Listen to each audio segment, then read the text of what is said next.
ପିଲାମାନେ welcome to Utkal dimension. ଆଉ ଖାତା ପେନ୍ ଧରି ବସିଛ ନା ଖାଲିରେ ବସି ପଡ଼ିଛ? ତ ଆଜି ଆମେ ଆରମ୍ଭ କରିବା ରାଜନୀତି ବିଜ୍ଞାନ ପ୍ରଥମ ଅଧ୍ୟାୟ, ଆମେ ଓ ଆମ ସମାଜ। ତ ବହି ବି ପାଖରେ ରଖିଥାଅ, ପଢ଼ିବାକୁ ସୁବିଧା ହେବ। ତ ରାଜନୀତି ବିଜ୍ଞାନ ଏଇଠୁ ଆମେ କଣ୍ଟିନ୍ୟୁ କରିବା ସିରିଜ୍। ଲେଟ୍ସ ଷ୍ଟାର୍ଟ ରାଜନୀତି ବିଜ୍ଞାନ। ପ୍ରଥମେ ପଢ଼ିବା ପରିବାର। ପରିବାର କାହାକୁ କୁହାଯାଏ ଏବଂ ପରିବାରର ଅର୍ଥ କ'ଣ, କେତେ ପ୍ରକାରର କ'ଣ କ'ଣ? ବାପା, ମା, ଭାଇ, ଭଉଣୀ, ଅନ୍ୟ ପରିବାର ସଦସ୍ୟମାନଙ୍କୁ ନେଇ ପରିବାର ଗଠିତ। ପରିବାର ହେଉଛି ସବୁଠାରୁ କ୍ଷୁଦ୍ର ସମାଜ ଅନୁଷ୍ଠାନ। ବାପା, ମା ଓ ସେମାନଙ୍କ ସନ୍ତାନକୁ ନେଇ ଗଠିତ ପରିବାରକୁ ଏକକ ପରିବାର। ବାପା, ମା, ଜେଜେବାପା, ଜେଜେମା, ଦାଦା, ଖୁଡ଼ୀ, ପିଉସୀ ଆଦି ମିଳିମିଶି ରହୁଥିବା ପରିବାରକୁ ଯୌଥ ପରିବାର କୁହାଯାଏ। ତେବେ ଯୌଥ ପରିବାର କାହା କୁହାଯାଏ? ଏଇଟା ଏକ ମାର୍କିଆ ପଡ଼େ ପିଲାମାନେ, ହେଲା। ବଂଶ ରକ୍ଷା କରିବା ପରିବାରର ମୌଳିକ କାର୍ଯ୍ୟ। ଏହା ଛଡ଼ା ଶିଶୁକୁ ବିଭିନ୍ନ ସଦ୍ଗୁଣ ଶିକ୍ଷା ଦେବା, ସେ ବଡ଼ ହେବା ପରେ ତାକୁ ଜୀବିକା ଅର୍ଜନରେ ସାହାଯ୍ୟ କରିବା ଆଦି କାର୍ଯ୍ୟ ପରିବାରର। ପରିବାରରେ ଶିଶୁଟିକୁ ଉତ୍ତମ ନାଗରିକ କରିବାରେ ପରିବାରର ମୁଖ୍ୟ ଭୂମିକା ରହିଛି। ତେବେ ଶିଶୁଟିକୁ ଜୀବିକା ଅର୍ଜନ କରିବା ବା ଉତ୍ତମ ନାଗରିକ କରିବାରେ କାହାର ମୁଖ୍ୟ ଭୂମିକା ରହିଛି? ପରିବାରର। ତେବେ ଯୌଥ ପରିବାର ଏବଂ ଏକକ ପରିବାର କାହାକୁ ଯେ ତୁମେମାନେ ଜାଣିପାରିଥିବ। ଯଦି ଜାଣିନପାରିଥିବ ତେବେ କମେଣ୍ଟ ବକ୍ସରେ ଦିଅ, ଓକେ। ତେବେ ନେକ୍ସଟ ଆମେ ଆରମ୍ଭ କରିବା ବଂଶ। ପରିବାରର ଟିକେ ନାକୁ ବଡ଼ଟା ହେଉଛି ବଂଶ। ଯେମିତି ପରିବାରଟା ସବୁଠୁ ଛୋଟ, ସେମିତି ବଂଶଟା ତାଠୁ ଟିକେ ବଡ଼, ହେଲା। ଉକ୍ତ ସମ୍ପର୍କ ଥିବା ପରିବାର ଗୁଡ଼ିକୁ ନେଇ ବଂଶ ଗଠିତ। ରକ୍ତ ସମ୍ପର୍କ, ପିଲାମାନେ ମୁଁ ଭୁଲରେ ଉକ୍ତ କହିଲି, ଏଇଟା ହେବ ରକ୍ତ ସମ୍ପର୍କ, ହେଲା। ଯେପରିକି କୁରୁବଂଶ, ଯଦୁବଂଶ, ଗୁପ୍ତବଂଶ ଏହାର ଉଦାହରଣ। କୁରୁବଂଶ ମାନେ କୌରବ, ଯେଉଁ ମହାଭାରତ ମାନେ ଦେଖ, କୁରୁବଂଶ ସେଇଟା ହେଉଛି ବଂଶର ଏକ ଉଦାହରଣ। ବିଭିନ୍ନ ବଂଶ ତାଙ୍କ ପୂର୍ବପୁରୁଷଙ୍କ ଅନୁସାରେ ଧାର୍ମିକ ଅନୁଷ୍ଠାନ, କ୍ରିୟାକର୍ମ ଆଦି ପାଳନ କରିଥାନ୍ତି ବା କରନ୍ତି। ବଂଶଟି ବହୁ ପିଢ଼ିର ହୋଇଗଲେ ଏହାର ଜନସଂଖ୍ୟା ବଢ଼ିବାରୁ ବିଭିନ୍ନ ଅସୁବିଧା ହୋଇଥାଏ ଏବଂ ବଂଶ ବିଭାଜନ ହୋଇ ଅନ୍ୟ ଏକ ବଂଶ ସୃଷ୍ଟି ହୁଏ। ତେବେ ବଂଶଟି କିପରି ସୃଷ୍ଟି ହୁଏ ଜାଣିପାରିଥିବ। ତେବେ ତାର ନେକ୍ସଟ ପଏଣ୍ଟ ଆମେ ପଢ଼ିବା। ପ୍ରତ୍ୟେକ ବଂଶର ଗୋତ୍ର ଭିନ୍ନ ଭିନ୍ନ ହୋଇଥାଏ। କାହାର ଗୋଟେ ଗୋତ୍ର ହେଇଥିଲେ ଆଉ କେଉଁ ବଂଶ ଅନ୍ୟ ଗୋତ୍ର। ସାଙ୍ଗମାନଙ୍କୁ ପଚାରିବି ତୁମେ ବୁଝିପାରିବ। ବିଭିନ୍ନ ଋଷିଙ୍କୁ ନେଇ ବିଭିନ୍ନ ବଂଶ। ଯେଉଁ ଋଷିଙ୍କୁ ନିଜର ବୋଲି ସମ୍ମାନ ଦିଅନ୍ତି ସେ ବଂଶର ଗୋତ୍ର ସେହି ଋଷି, ଯଥା କାଶ୍ୟପ, ଭରଦ୍ୱାଜ, ନାଗସ୍ୟ ଇତ୍ୟାଦି। ତୁମମାନେ ଜାଣିଥିବ ପିଲାମାନେ, ବିଭିନ୍ନ ଗୋତ୍ର ଯେଉଁମାନଙ୍କର ଥାଏ, ବିଭିନ୍ନ ବଂଶର ବିଭିନ୍ନ ଗୋତ୍ର, ତୁମ ସାଙ୍ଗମାନଙ୍କର ଭିନ୍ନ ଭିନ୍ନ ଗୋତ୍ର ଥିବ, ତେବେ ତୁମମାନେ ତାଙ୍କୁ ପଚାରିକି ବୁଝିପାରିବ। ତ ନେକ୍ସଟ ଆମେ ଆରମ୍ଭ କରିବା। ତାପରେ ଜନଜାତି। ଜନଜାତି ମାନେ କ'ଣ ଏବଂ କେତେ ପ୍ରକାର କ'ଣ, ତାକୁ ଆମେ ଭିଡ଼ିଓରେ ପଢ଼ିବା। ଜନଜାତି ଭାରତୀୟ ସମାଜର ଏକ ଗୁରୁତ୍ୱପୂର୍ଣ୍ଣ ଅଙ୍ଗ। ଜନଜାତିକୁ ଇଂରାଜୀରେ ଟ୍ରାଇବ୍ କୁହାଯାଏ। ତେବେ ଜନଜାତିକୁ ଇଂଲିଶରେ କ'ଣ କୁହାଯାଏ? ଟ୍ରାଇବ୍ କୁହାଯାଏ। ଜନଜାତି କହିଲେ ଆମେ ସାଧାରଣତଃ ଆଦିବାସୀ ବା ବନବାସୀଙ୍କୁ ବୁଝାଉ। ଜନଜାତି କହିଲେ କାହାକୁ ବୁଝୁ?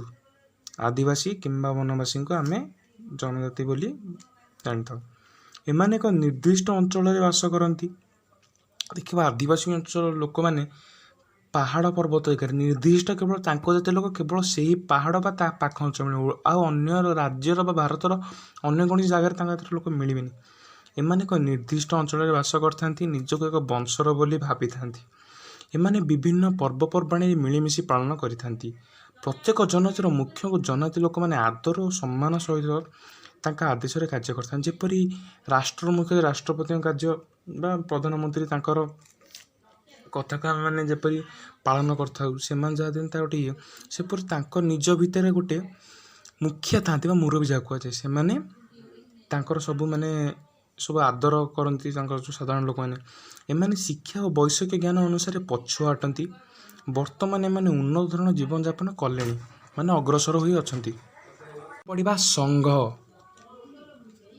କେତେକ ଲକ୍ଷ୍ୟ ହାସଲ କରିବା ପାଇଁ ଲୋକମାନେ ନିଜ ଇଚ୍ଛାରେ ଏକାଠି ହୋଇ କାମ କରିଥାନ୍ତି। ଏଭଳି ଏକଜୁଟ ହୋଇ କାମ କରିବାକୁ ସଂଘ ସୃଷ୍ଟି ହୁଏ। ତେବେ ସଂଘ କିପରି ସୃଷ୍ଟି ହୁଏ ତୁମେ ଜାଣିପାରିଥିବ।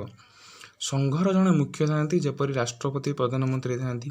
से संघ को परिचालना करथांती संघर मुख्य जी एमाने निजस्व पांठी गठन करी समाजर विभिन्न उन्नतिकर कार्य साधन करथांती परिवार परी संघ चिरस्थायी नहेले मध्य दीर्घस्थायी तेज देख विभिन्न संघ जीवन युवक संघ जेपरी ग्राम सफा कार्यक्रम करथांती रक्तदान शिविर आदि भल काम करथां जहाँ समाजर उन्नति करथाए समुदाय बा गोष्ठी बा कम्युनिटी गोटे निर्दिष्ट अंचल ऐक्य मनोभाव नहीं बास करुवा लोकों समुदाय बा गोष्ठी नहीं गठित हुए यह प्राकृतिक भाव सृष्टि हुए यह मन सृष्टि जो लोक चिंताधारा से गोटे मन रही तेज से विभिन्न गोष्ठी बा कम्युनिटी करी विभिन्न कार्य करथांती ग्राम्य समुदाय पौर समुदाय यार उदाहरण अटे सदस्य मानकर समस्त आवश्यकता पूर्ण करने समुदायर मुख्य लक्ष्य समुदाय बास कर अंचलटी जेते छोट लोक मान मध्य ऐक्य सेते दृढ़ तेज जेते छोट सेते ऐक्य मनोभावटा सेते दृढ़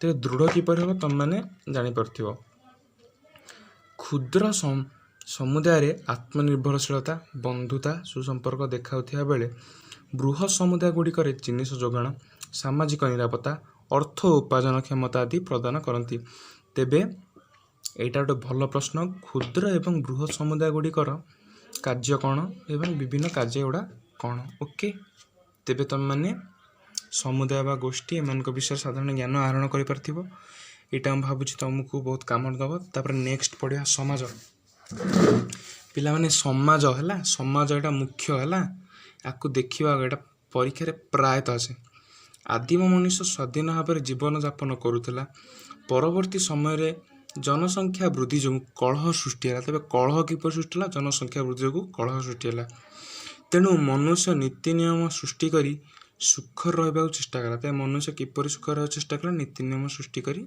सुख रहा चेष्टा कला एपरी चलवर समाज सृष्टि है तेज समाज किपर सृष्टि है तुम जापर समाज बिना मनुष्य बंचा असंभव तेणु मनुष्य समाज परस्पर सह जड़ित मनुष्य और समाज परस्पर सह जड़ित अटे मनुष्य समाज को समृद्ध करता है मनुष्य निजर समृद्धि सह समाज समृद्धि करता है तेज आज राजनीति विज्ञान प्रथम अध्यायटा बोधे आम सारी देचे कंप्लीट हो जाइए तेज खाली टिके अनईद आम कौन कौन सारी शेष को समाज ता पूर्व समुदाय गोष्ठी तब समुदाय गोष्ठी तो मैंने पढ़े मैं आशा करुच्ची नेक्स्ट जनजाति तापर वंश तापर परिवार तेरे कौन कौन पढ़ी जापार तो ये आज एतिक मु वीडियो फिनिश करची भावुची वीडियोटी भल लगी तो लाइक सब्सक्राइब एंड शेयर तो दरकार